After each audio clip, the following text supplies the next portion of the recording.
Caseus. Ashes of the Order. Chapter 16.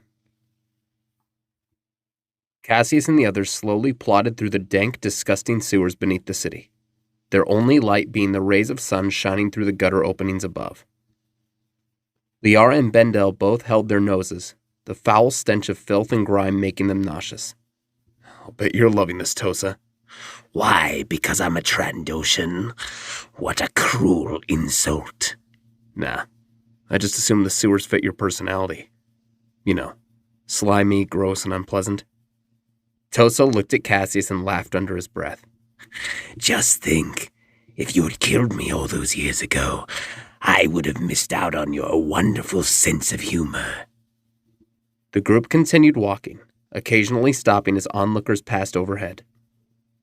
Caseus stepped next to Zaturi as they delved deeper into the sewers. "What else can you tell me about this minister?" "Only that he's a vile man who takes great joy in the suffering of the Empire's enemies. He makes a habit of holding public executions whenever he feels the need to assert his power over Bakura's residents." "Sounds like trouble." "I'm less worried about the minister than I am his guards. Still, Tanbin was handpicked to govern over Bakura by Palpatine. If anything, I'd say that's cause for concern." "Hopefully we won't come into contact with him. If he finds out about Liara and I, it'll just complicate matters even further." "That's why we need to play this smart. Sneak in, find the prisoners, and get them out." "What's the plan when we have them?" "Lead them back through the sewers and to our ships." "Okay. We have to be quick then." "Master, are we almost there? This stench is killing me." "Zaturi, check your scanners. How far are we?" Zaturi pulled up a small holo projection with a detailed layout of the city. "Almost there. This passageway will bring us right outside the palace walls. From there we should split up. Cover more ground. Plus we won't be spotted as easily." "And after that?" "Locate the dungeons. Once we do that, it's just a matter of freeing the rebels." "You make it sound so simple." "It will be if we keep quiet and stick to the plan." As they continued down the stone pathways, Liara's foot snagged on a protruding metal pipe, causing her to fall forward, nearly splashing into the filthy sewage when Bendel grabbed her hand and stopped her fall, hoisting her back up. "Careful. Can't exactly sneak through the palace smelling like a sewer."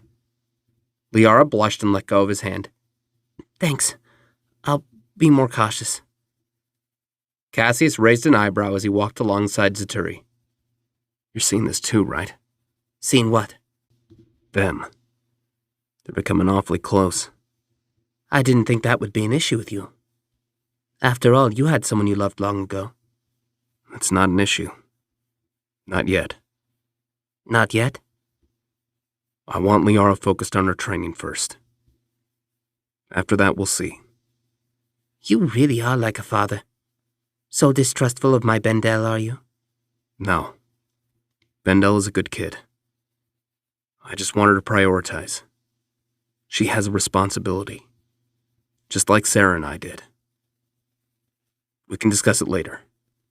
It was true that Liara's growing attachment to Bendel worried him, but not for the reasons it would have worried the Council.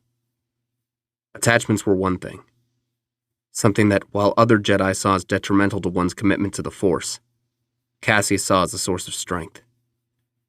But it was one that could be manipulated, used to harm rather than help.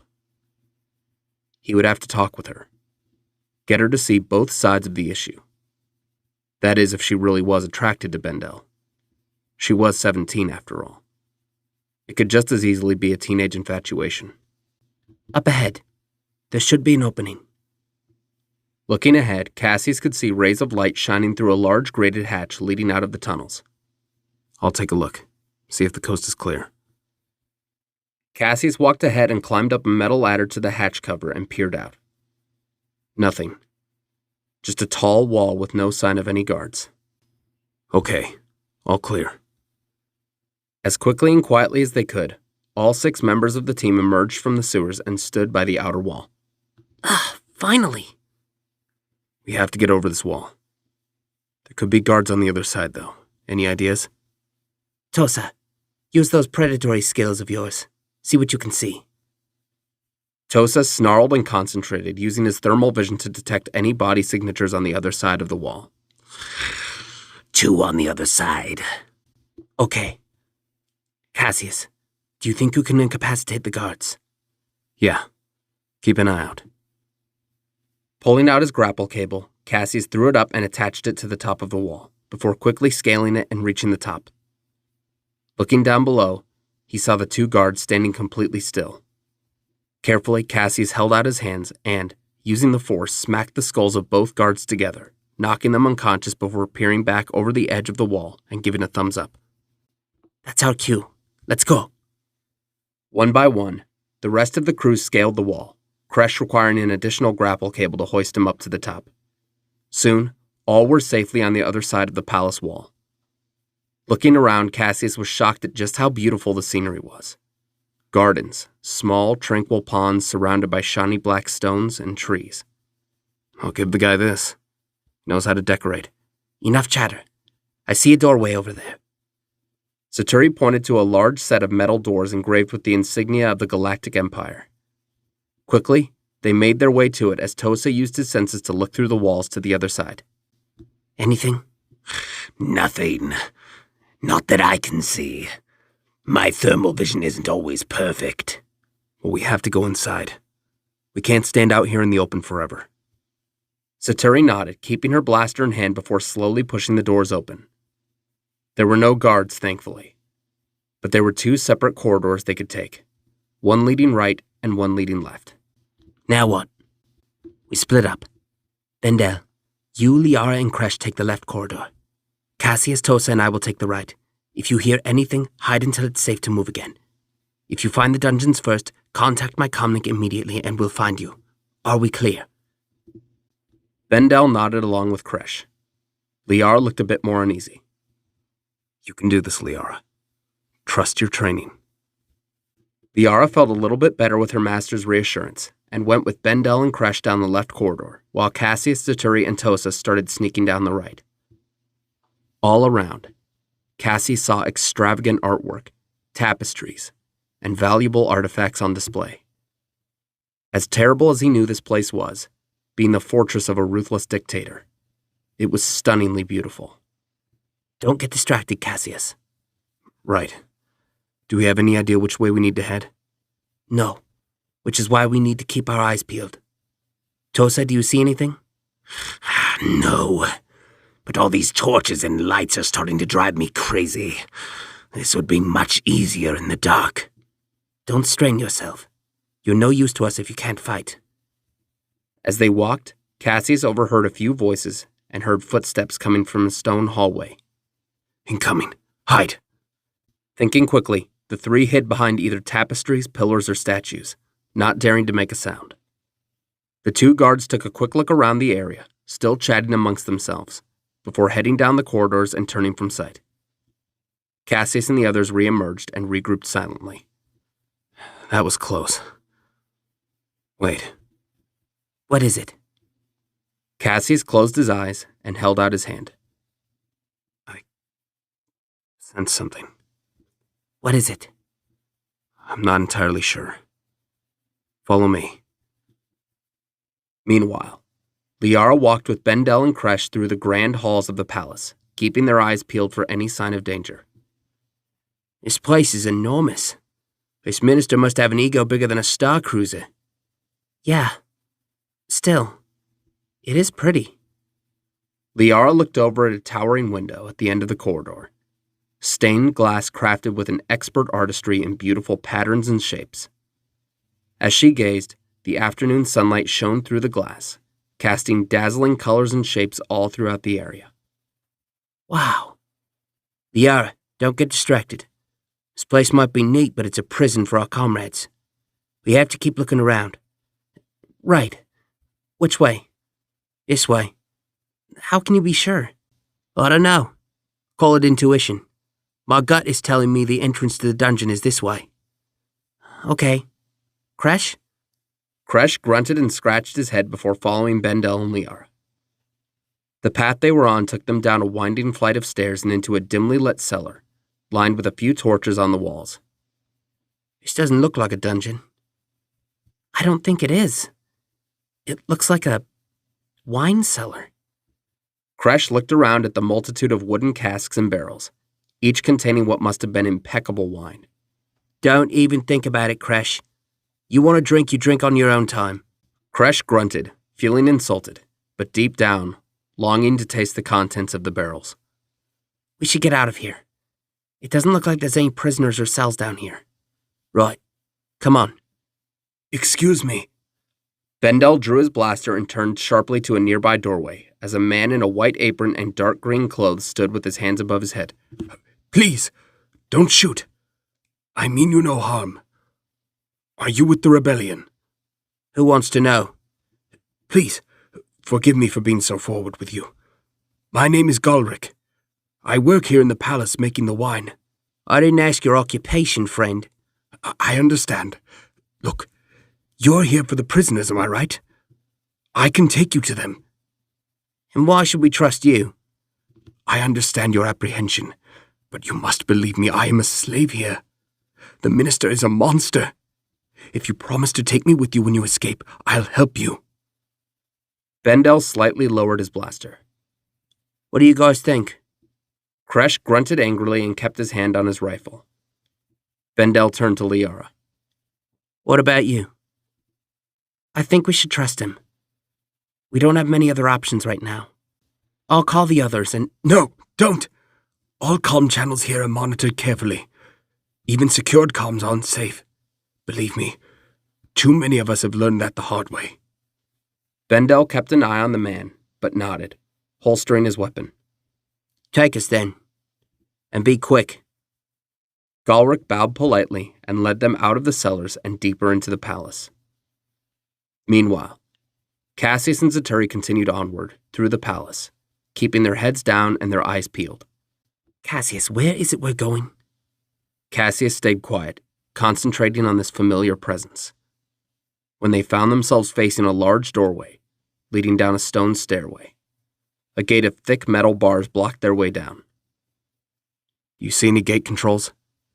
No. It must be controlled by a console somewhere else in the palace. That must mean they don't want anyone down there. Or they don't want anyone getting out. Caseus quickly looked around for any sign of guards before removing his lightsaber from his belt and activating the shimmering green blade. Keep a lookout. I'm going down. I'll go with you. Tosa, stay put.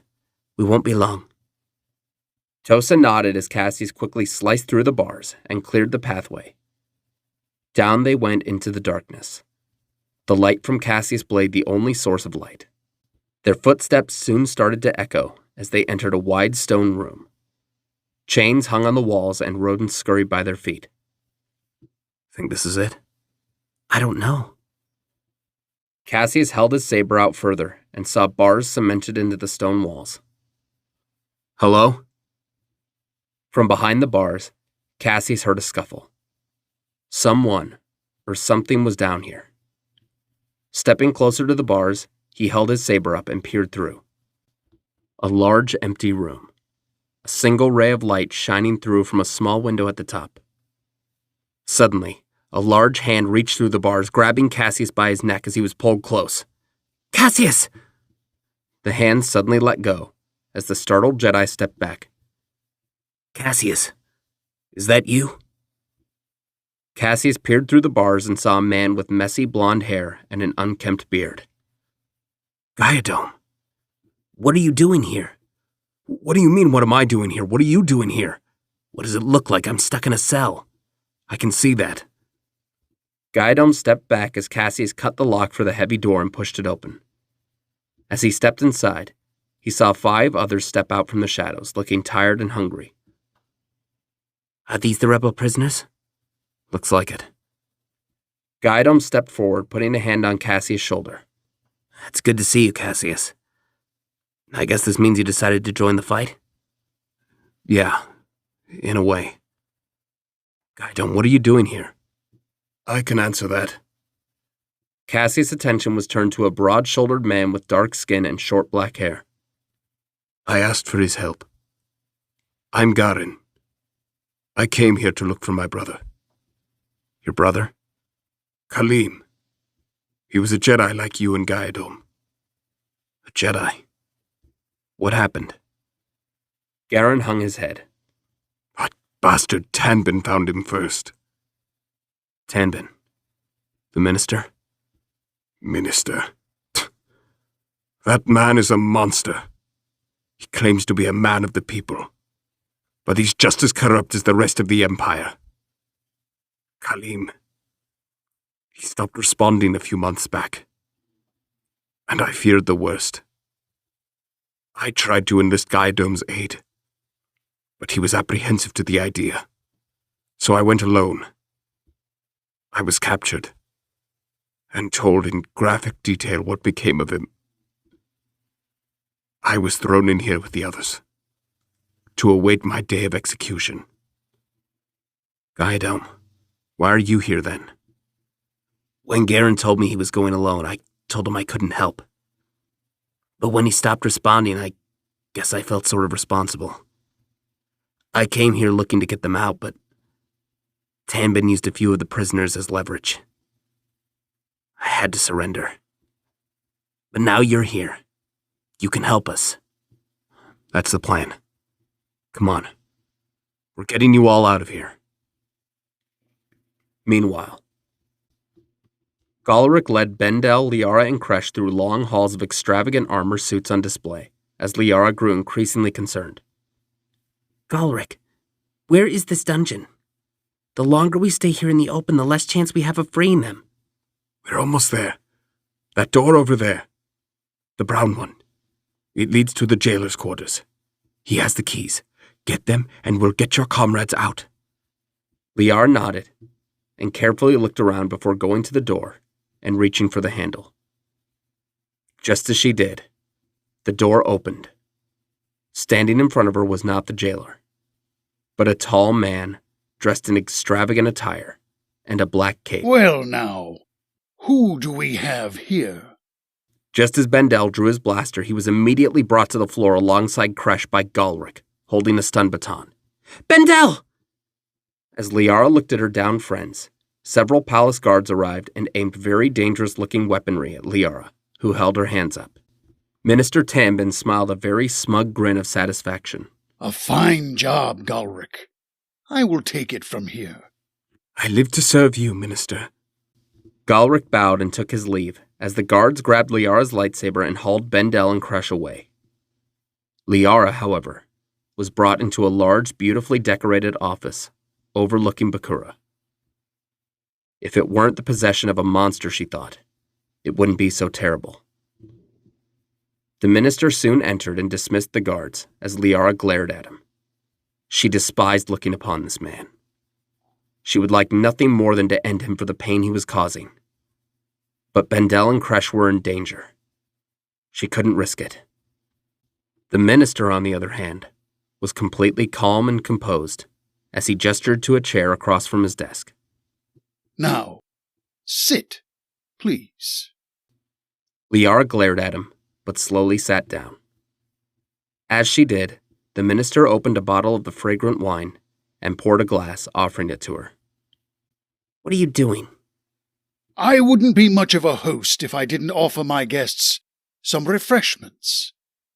Liara continued to stare in anger at the minister and refused this false gesture of hospitality. No? Well. Minister Tanbin took the glass and drew a deep sip from the beverage. You are quite bold to trespass into my palace, young lady. Have you any idea who I am? You're Minister Tanbin. You control this territory. That's right. You're a smart girl. I am in charge of keeping stability and order here on Bakura, under command of the Emperor himself. Now, such an honor has its benefits, and yet a curse as well. Despite my best efforts to provide for my citizens and provide them with boundless opportunities and abundant resources, there are many here who would see me as nothing more than a tyrant. Liara crossed her arms and stared into the cold eyes of Tanbin. You are a tyrant. All you do is oppress these poor people. Far from it.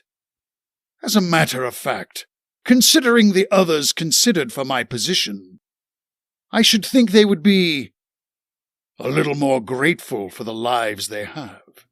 Grateful? These people live in constant terror. You think they're grateful being subject to a leader with no kindness, no heart, no regard for their well-being? Tanbin chuckled as he stood and gazed out of the wide window at the city he ruled. Kindness and benevolence do not instill loyalty. Strength, power, and an unwavering commitment to law and order. These, my dear, are paramount to keeping the peace. Loyalty? They're only loyal to you because they fear you. Fear? Now what would they have to fear? Unless they were hiding something. The only ones who fear authority are those who have something to hide. Do you have anything to hide, dear? Liara stayed quiet, an uneasy expression on her face, as the minister withdrew Liara's lightsaber and activated the blade, admiring it, as though he were taking in the beauty of an elaborate painting. Awfully young to be a Jedi, aren't you? You couldn't have trained yourself. Tell me, where is your master? Has he sent you here alone? Or is he here, in the palace? Liara felt a lump form in her throat. She struggled to speak. I'm not telling you anything. Indeed. The minister opened his compartment behind his bookshelf, revealing shelves full of crystal globes. Taking one, he sat across from Liara, merely inches from her face. Young lady, do you know what this is? Crystal ball? Very good.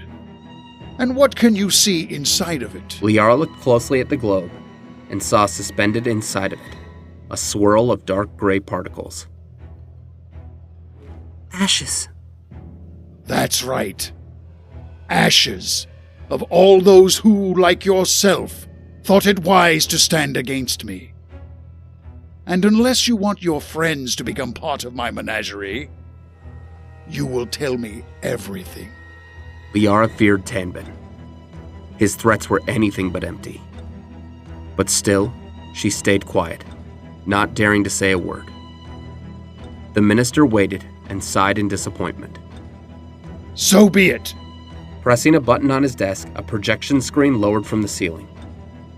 Looking at it, Liara saw a terrible sight.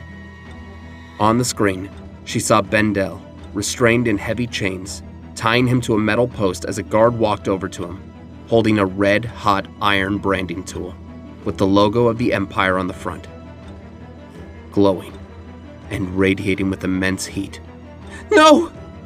Perhaps your friend will reveal what you will not. On the screen, the guard ripped Bendel's shirt open, exposing his chest, and slowly began to place the red-hot brand against the young man's chest as he screamed in agony. Even from the office, Liara could hear her friend's cries echoing through the palace. She shut her eyes tight as the minister grinned with a sick pleasure. Finally, she broke. Stop! I'll tell you everything. Just please stop hurting him. That's better. Now, speak. Meanwhile, Caseus, Saturi, and Tosa led Guidome and the others through the corridors and outside to the palace wall, where they began to climb. Tosa, get them to the Arabella. Saturi, let's go find Liara and the others. Right. Caseus. Caseus looked at Guidome. Be careful. The minister is not a man to be taken lightly. Find Liara and the others and get out. I will. Okay, Saturi, let's get back into the palace. Just as Saturi opened her mouth, a loud speaker system suddenly rang out with a loud hiss, before a terrible voice spoke. Caseus Urshel.